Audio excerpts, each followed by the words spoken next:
Transform your dreams into reality with the guarantee of assured placement and highest salary package. Admissions open at Francis Xavier Engineering College, the best institution situated in the heart of Tirunelveli.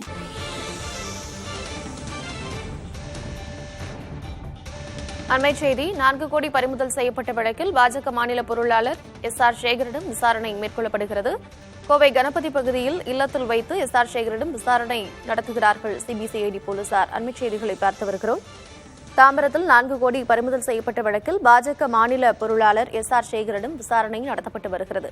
CBCID போலீசார் கோவை கணபதி பகுதியில் இல்லத்தில் வைத்து இந்த விசாரணையை மேற்கொள்கிறார்கள்.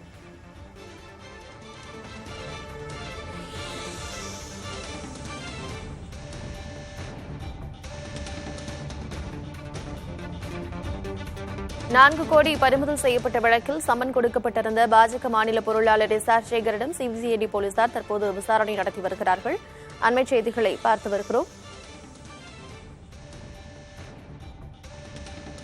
ஏற்கனவே இன்று விசாரணைக்காக சென்னை எழும்பூர் சிபிசிஐடி அலுவலகத்தில் ஆஜராகும்படி சம்மன் கொடுக்கப்பட்டிருந்தது. இந்நிலையில் கோவை கணபதி பகுதியில் அவருடைய இல்லத்தில் வைத்து சிபிசிஐடி போலீசார் இந்த விசாரணையை மேற்கொண்டிருக்கிறார்கள்.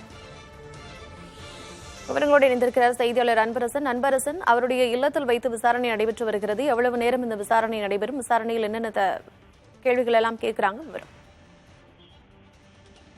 தாம்பரம் ரயில் நிலையத்தில் ரூபாய் 4 கோடி பணம் பறிமுதல் செய்யப்பட்ட விவகாரத்தில் தற்போது சிபிசிஐடி போலீசார் கோவை பகுதியில் இருக்கக்கூடிய பாஜக மாநில பொருளாளர் எஸ்.ஆர். சேகரிடம் தற்போது விசாரணையில் ஈடுபட்டு வருகிறார்கள். குறிப்பாக காலை 10:30 மணியிலிருந்து இந்த விசாரணையானது நடைபெற்று வருகிறது.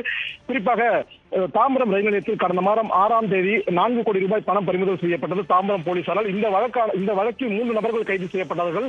சதீஷ், நவீன், பெருமாள் ஆகிய 3 நபர்கள் கைது செய்யப்பட்டார்கள்.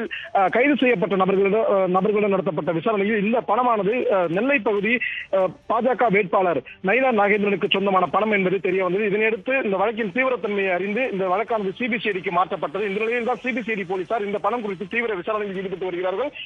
ஏற்கனவே இந்த வழக்கில் 15க்கும் மேற்பட்ட நபர்களிடம் விசாரணை நடத்தப்பட்டிருக்கிறது. அது மட்டுமல்லாமல் பாஜக நிர்வாகியான கோவர்தனன் என்பவரிடமும் அவரது 2 மகன்களிடமும் சிபிசிஐடி போலீசார் விசாரணை மேற்கொண்டார்கள்.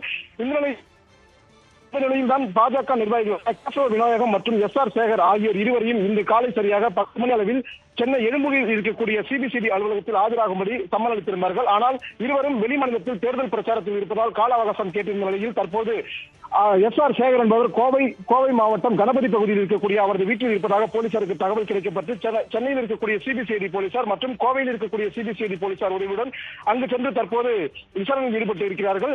குறிப்பாக இந்த பணம் யாருக்கு சொந்தமானது, கைது செய்யப்பட்ட நபர்கள் ஏற்கனவே அளித்த வாக்குமூலத்தின்படி தற்போது விசாரணை நடைபெற்று வருவதாக சிபிசிஐடி அதிகாரிகள் தகவல் தெரிவித்திருக்கிறார்கள். 4 கோடி ரூபாய் பறிமுதல் செய்யப்பட்ட வழக்கில் சம்மன் கொடுக்கப்பட்டிருந்த பாஜக மாநில பொருளாளர் எஸ்.ஆர். சேகரிடம் சிபிசிஐடி போலீசார் கோவையில் வைத்து விசாரித்து வருகிறார்கள். விவரங்களை வழங்கியமைக்கு நன்றி Anbarasan. Transform your dreams into reality with the guarantee of assured placement and highest salary package. Admissions open at Francis Xavier Engineering College, the best institution situated in the heart of Tirunelveli.